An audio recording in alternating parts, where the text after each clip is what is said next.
Recording in progress. Hai guys, Assalamualaikum warahmatullahi wabarakatuh. Ya, kali ini kita bakalan belajar tentang ujian kompetensi gizi. Nah, di sini bakalan aku kasih tahu soal-soal yang paling sering keluar waktu ujian kompetensi gizi dan cara penyelesaiannya. Nah, ini konten baru aku guys, jadi mohon dukungannya ya untuk komen, subscribe, like, dan share. Jadi dalam satu video ini, aku bakalan kasih kalian 10 soal. Nanti kita belajar bareng-bareng. Nanti di deskripsi YouTube aku bakalan aku kasih link part 1, link part 2, link part 3. Semoga kalian suka ya. Yuk kita belajar mulai dari nomor 1.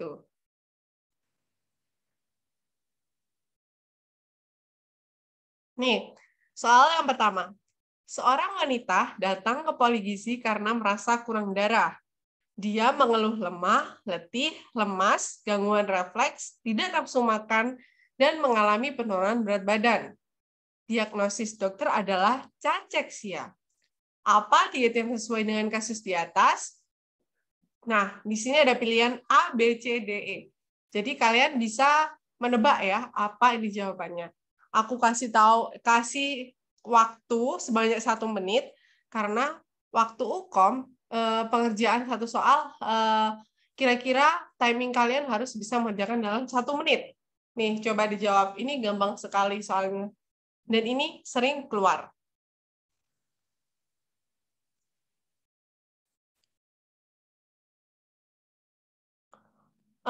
Kayaknya ini gampang banget sih, pasti kalian bisa jawab. Oke, apa jawabannya?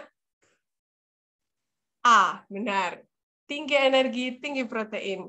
Jadi di dalam soal ini ada kata kuncinya ya. Ini dia mengeluh lemah, letih, lemas, gangguan refleks, dan tidak nafsu makan. Juga ada cachexia. Apa itu cachexia? Tolong dicari dan catat. Itu bakalan jadi kamus kalian. Jadi kalian bakalan tahu dengan cara mencatat dan membaca, kalian bisa tahu apa itu cachexia dan kalian siap menghadapi UKOM.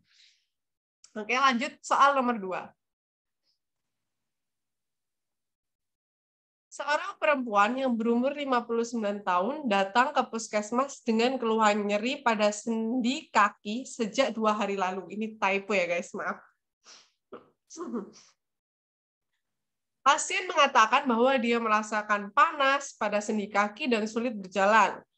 Dari hasil pemeriksaan, kadar asam urat 9 mg per desiliter. Lalu gula darah sewaktu 97 gram per desiliter.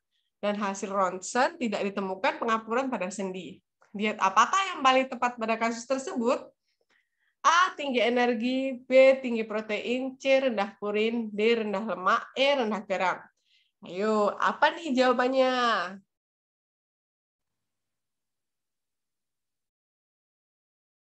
Yuk dijawab.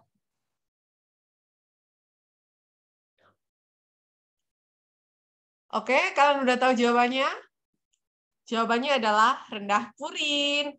Jadi di sini di dalam soal udah ada keywordnya, dia mengalami keluhan nyeri pada sendi kaki sejak 2 hari lalu. Lalu dia juga sulit berjalan. Terus didukung dengan biokimianya, dia kadar asam uratnya 9 mg per desiliter. Biasanya orang-orang yang kadar asam uratnya tinggi berarti disebut dengan apa yo? Hiperuricemia.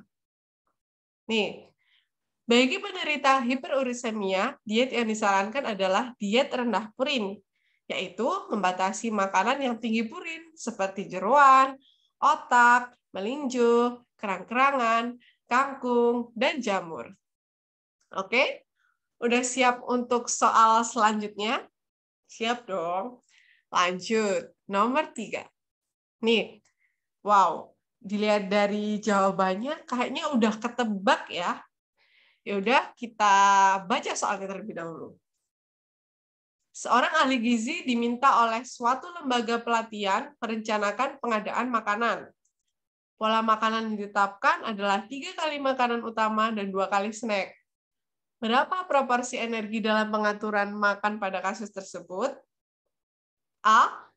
Pagi 25%, siang 30%, malam 25%, snack 2 kali, masing-masing 10%. B. Pagi 25%, siang 30%, malam 15%, snack 2 kali, masing-masing 15%. C. Pagi 15%, siang 25%, malam 20%, snack 2 kali, masing-masing 20%. Lalu yang D, pagi 20%, siang 20%, malam 20%, snack 2 kali, masing-masing 20%. Dan yang terakhir E, pagi 20%, siang 25%, malam 25%, snack 2 kali, masing-masing 15%. Yuk ditebak jawabannya apa? Pasti kalian tahu jawabannya ini. Jadi ini soal sering kali keluar di ujian kompetensi, guys. Untuk soal nomor 3 ini biasa kita temukan waktu kita bikin menu diet atau waktu matkul MSPM. Ini sering kali kita temukan. Kira-kira apa jawabannya? Ya, betul. Jawabannya A. Pagi 25%, siang 30%, malam 25%, dan pemberian snack masing-masing 10%. Lanjut, nomor 4. Nah, ini nomor 4 sering kali ditemukan soal seperti ini waktu ujian kompetensi gizi, yakni metode penyuluhan. Jadi kalian harus mencatat ya, dan paham apa itu ceramah, apa itu demonstrasi, apa itu curah pendapat, apa itu snowball, apa itu bermain peran. Jadi kalian tahu apa yang membedakan di antara metode penyuluhan tersebut. Langsung aja kita baca soalnya. Seorang ahli gizi melakukan penyuluhan pada ibu hamil dan menyusui di posyandu. Ahli gizi menyampaikan pesan gizi seimbang secara lisan dan terlebih dahulu membuat materi dan dibagikan ke peserta. Apakah metode penyuluhan yang dilakukan oleh ahli gizi pada kasus tersebut? A. Ceramah, B. Demonstrasi, C. Curah pendapat, D. Snowball, dan E. Bermain peran. Ini gampang sekali ya guys. Kalian pasti tahu jawabannya. Dan ini kalau kalian tahu berarti kesempatan kalian menjawab benar di ujian kompetensi masih banyak. Oke, kalian tebak dulu jawabannya apa?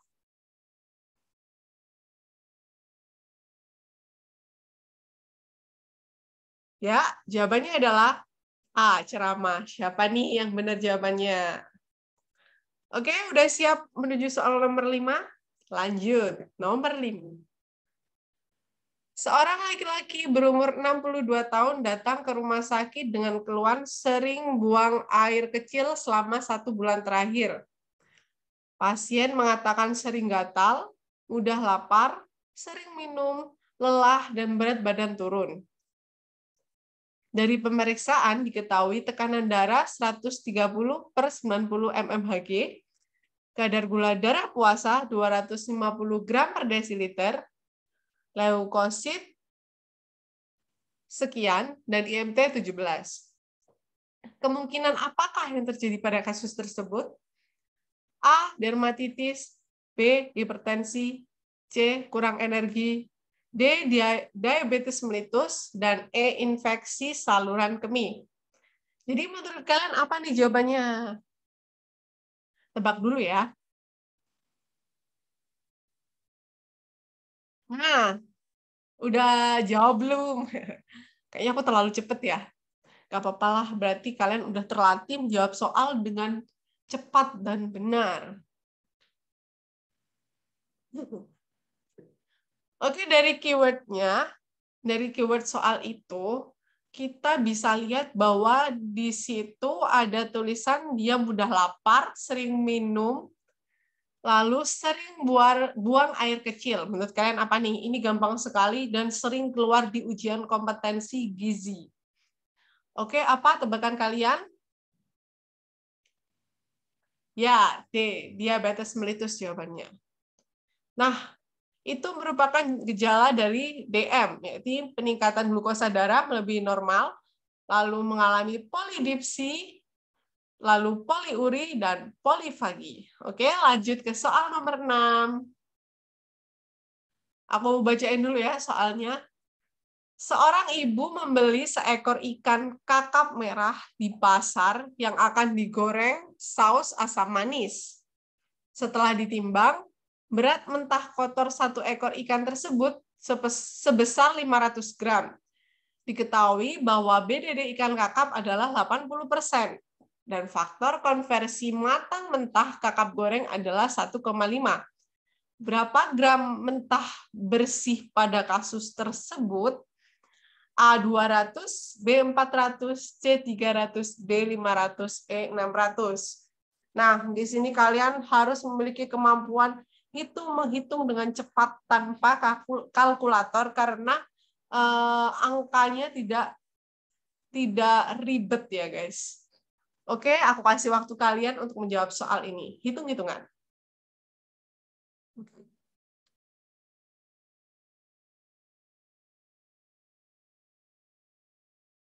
Jadi, udah ditebak belum? Atau udah bisa menjawab? Jawabannya adalah B, 400. Nih rumusnya, berat bersih sama dengan BDD kali berat kotor. Jadi kalian langsung aja mengkalikan BDD-nya dengan berat kotor. Ini 80% kali 500 sama dengan 400 gram. Oke, lanjut. Nomor 7. Seorang petugas instalasi sedang membersihkan lemari pendingin dan menemukan pisang yang sudah berubah warna dan timbul noda hitam pada permukaan kulitnya. Setelah dilihat, suhu lemari pendingin tersebut menunjukkan 5 derajat Celcius. Apakah kerusakan yang terjadi pada buah pisang tersebut? A. Cold injury, B. Cooling injury, C. Chilling injury, D. Freezer injury, E. Freezing injury. Nah, ini seringkali juga kita temukan di ujian kompetensi. Jadi kalian harus tahu apa itu cold injury, apa itu cooling injury, apa itu chilling injury, apa itu freezer injury, apa itu freezing injury, dan contoh-contohnya. Hati-hati kadang mengecoh, freezer, freezing, emang ada. Jangan lupa kita pelajari juga poin-poin tersebut. Lalu kalian catat di notes kalian. Oke, jawabannya adalah C, chilling injury. Catat ya guys, ini soal yang sering keluar di UKOM. Oke, lanjut bentar, ini ada pembahasannya. Chilling injury adalah kerusakan pangan yang dapat dialami oleh buah dan sayuran pada suhu pendinginan. Biasanya ini terjadi pada buah pisang ya guys. Lanjut, nomor 8. Seorang laki-laki berumur 25 tahun masuk rumah sakit dengan keluhan lemah, mudah lelah, sesak napas, mual, serta bengkak pada tangan, kaki, dan wajah. Pemeriksaan antropometri yakni tinggi badan 175 cm, berat badan 53 kg, hasil lab urium adalah 180 mg per desiliter, kreatinin 5 mg per desiliter, dan HB sama dengan 9 mg per desiliter. Apa bahan makanan sumber protein yang dilarang untuk laki-laki tersebut? Ya, coba tebak dia kena penyakit apa?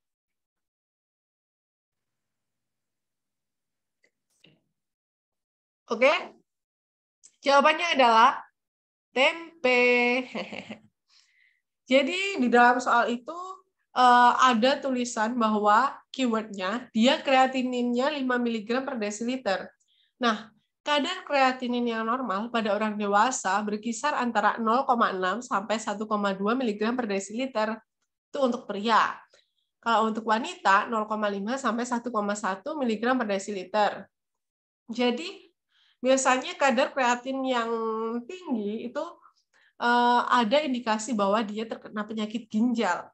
Nah, untuk diet penyakit ginjal sendiri, dia diberi diet rendah protein dan ada larangan untuk mengonsumsi protein nabati. Oke, lanjut. Udah siap ke nomor 9? Wow, cepat sekali ya kita mengerjakan soalnya. Kurang 2 nomor lagi. Oh ya, kalau kalian merasa aku terlalu cepat, kalian bisa mempause video ini. Oke, lanjut nomor 9. Seorang ahli gizi pergi ke tempat pengungsian di suatu desa yang telah mengalami bencana banjir. Di sana terdapat beberapa ibu hamil yang memerlukan pemeriksaan status gizi sebagai screening awal sebelum dilakukan menentukan status gizi ibu hamil. Pada saat itu, peralatan pengukuran status gizi sangat terbatas dan memerlukan pengukuran cepat. Maaf. Indeks antropometri apakah yang sesuai dengan kasus tersebut? A. BB menurut tinggi badan, B. BB menurut umur, C. IMT, D. Lila, E. Lika. Ini soal gampang banget ya guys. Soalnya ini sering kita pelajari waktu kita praktek dan waktu kita PSG, penilaian status gizi, matkul PSG. Oke, ini kata kuncinya ibu hamil. Nah, screening apa yang cocok untuk ibu hamil? Pengukuran status gizi apa yang cocok? Oke, udah ditebak atau belum? Aku kasih waktu kalian terlebih dahulu ya.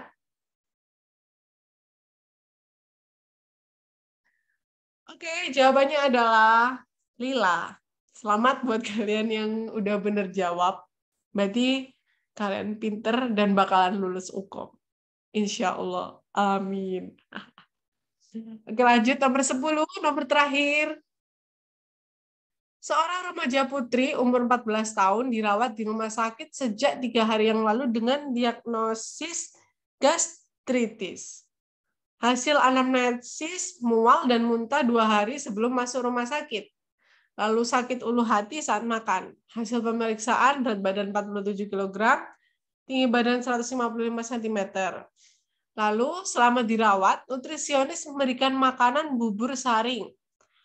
Hasil monitoring menunjukkan kasus menghabiskan 60% dari makanan yang disajikan.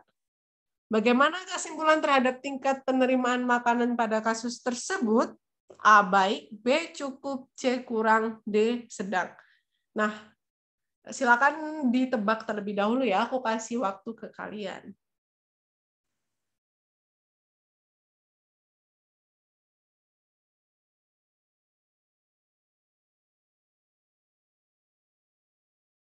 Oke, udah ditebak atau belum? Sepertinya aku kecepatan ya, tapi nggak apa-apa melatih kalian untuk menjawab soal dengan cepat dan benar. Jadi di sini ada keyword, dia menghabiskan makanan 60%. Tingkat penerimaan makanannya apa? Klasifikasinya apa? Jadi kalian harus hafal ya. Sekian persen ini apa, sekian persen ini apa, gitu. Oke, jawabannya adalah cukup. Dalam buku DPTM Kemenkes, klasifikasi tingkat asupan itu ada 3, baik, kurang, dan lebih. Kalau baik itu 80-110%, kalau kurang dari 80%, dan kalau lebih dari 110%. Jadi di soal 60% berarti jawabannya adalah kurang. Oke. Terima kasih buat kalian yang udah setia menonton channel video YouTube ini. Sampai jumpa di latihan soal ujian kompetensi gizi yang lain. Dadah. Semoga kita lulus UKOM semuanya. Assalamualaikum warahmatullahi wabarakatuh.